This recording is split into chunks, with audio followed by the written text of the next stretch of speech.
الحمدللہ رب العالمین والصلاة والسلام علی اشرف الانبیاء والمرسلین محمد وعلی آلہ وصحبہ اجمعین اما بعد۔ اعتکاف کی فضیلت اور اس کے احکام۔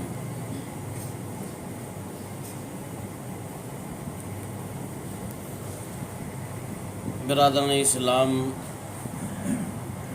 اللہ کے رسول صلی اللہ علیہ وسلم نے رمضان کے آخری عشرے میں عبادات کا خصوصی اہتمام فرمایا کرتے تھے، حتیٰ کہ بیوی بچوں سے علیحدہ ہو کر ایک سوئی کے ساتھ اللہ کی عبادت میں مصروف رہتے تھے اور اپنا پورا وقت اللہ کے ذکر، دعا، تلاوت اور دوسری عبادات کے لیے فارغ کرنے کی غرض سے مسجد میں اعتکاف فرماتے تھے، تاکہ ان قیمتی ایام کا کوئی بھی لمحہ ضائع نہ ہو سکے اور پورا وقت اللہ کی عبادت ہی میں گزرے۔ نبی کریم صلی اللہ علیہ وسلم کا امام ہمیشہ رہا، چنانچہ حضرت عائشہ رضی اللہ تعالی عنہا روایت کرتی ہیں کہ نبی کریم صلی اللہ علیہ وسلم رمضان کے آخری عشرہ کا اعتکاف فرماتے تھے، یہاں تک کہ اللہ نے آپ صلی اللہ علیہ وسلم کو وفات دی، پھر آپ کے بعد آپ کے ازواج مطہرات نے اعتکاف کیا۔ اسی مفہوم کی حدیث صحیحین میں حضرت ابن عمر رضی اللہ عنہما سے بھی مروی ہے۔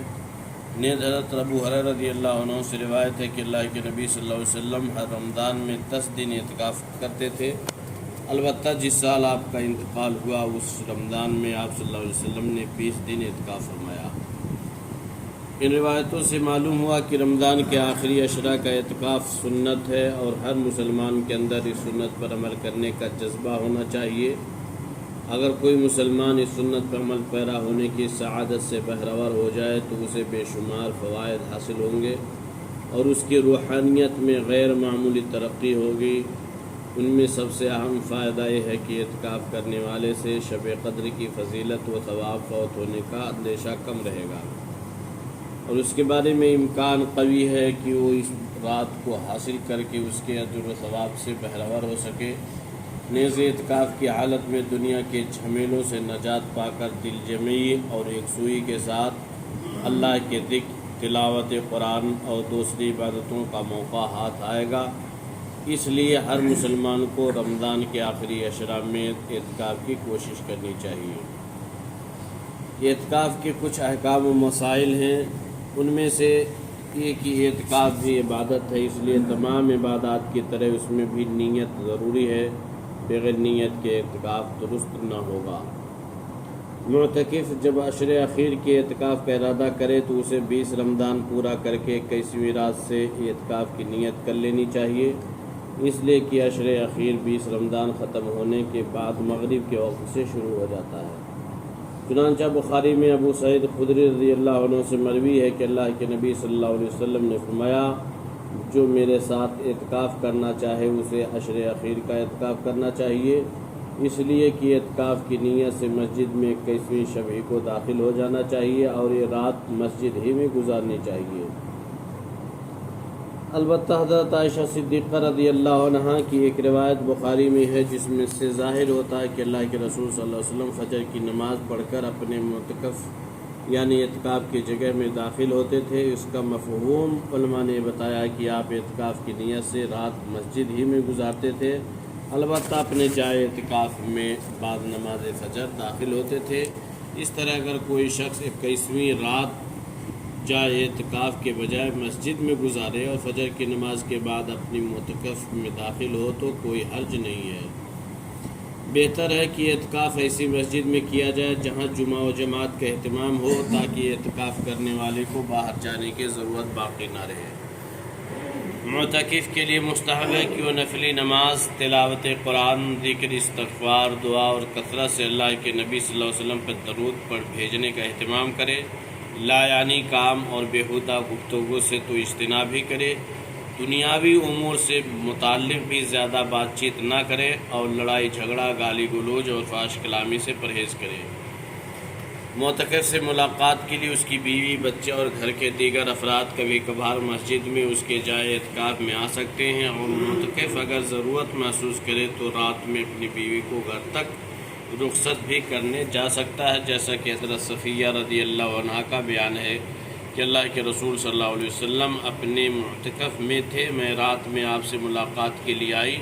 کچھ دیر بات کر کے جب واپس ہوئی تو مجھے گھر تک چھوڑنے کے لیے اللہ کے رسول صلی اللہ علیہ وسلم بھی میرے ساتھ گئے، لیکن گھر کے لوگوں کو معتکف کے پاس زیادہ بھیڑ بھاڑ نہ کرنا چاہیے اور نہ ہی دیر تک وہاں رکنا چاہیے، اس لیے کہ اس سے اعتکاف کا مقصد فوت ہوگا۔ معتکف کے لیے افضل ہے کہ وہ صاف ستھرا رہے، اچھے کپڑے استعمال کرے، خوشبو لگائے اور بالوں میں کنگھے وغیرہ کرتا رہے۔ حضرت عائشہ صدیقہ رضی اللہ عنہا بیان کرتی ہیں کہ رسول اللہ صلی اللہ علیہ وسلم مسجد میں معتکف ہوتے اور کمرہ کے جھروکے سے اپنا سر باہر نکالتے، میں آپ کا سر دھوتی، اور بعض روایتوں میں ہے کہ میں آپ کے بالوں میں کنگھی کرتی جبکہ میں حیض کی حالت میں ہوتی تھی۔ واضح ہے کہ مسجد نبوی اور حضرت عائشہ صدیقہ رضی اللہ عنہا کے حجرہ کی دیوار ایک ہی تھی، اور حضرت عائشہ صدیقہ رضی اللہ عنہا اپنے کمرہ ہی میں سے کنگھی کرتی تھیں۔ اعتکاف کرنے والا کسی ناگزیر اور سخت حاجت و ضرورت کے لیے مسجد سے باہر نکل سکتا ہے، مثلا پیشاب پخانہ، یا اور اگر کوئی کھانا لانے والا نہ ہو تو کھانا لینے کے لیے باہر جا سکتا ہے۔ معتکف شخص نہ کسی مریض کی عیادت کرے اور نہ ہی کسی کے جنازے میں شرکت کرے، جیسا کہ حضرت عائشہ رضی اللہ عنہا سے مروی ہے۔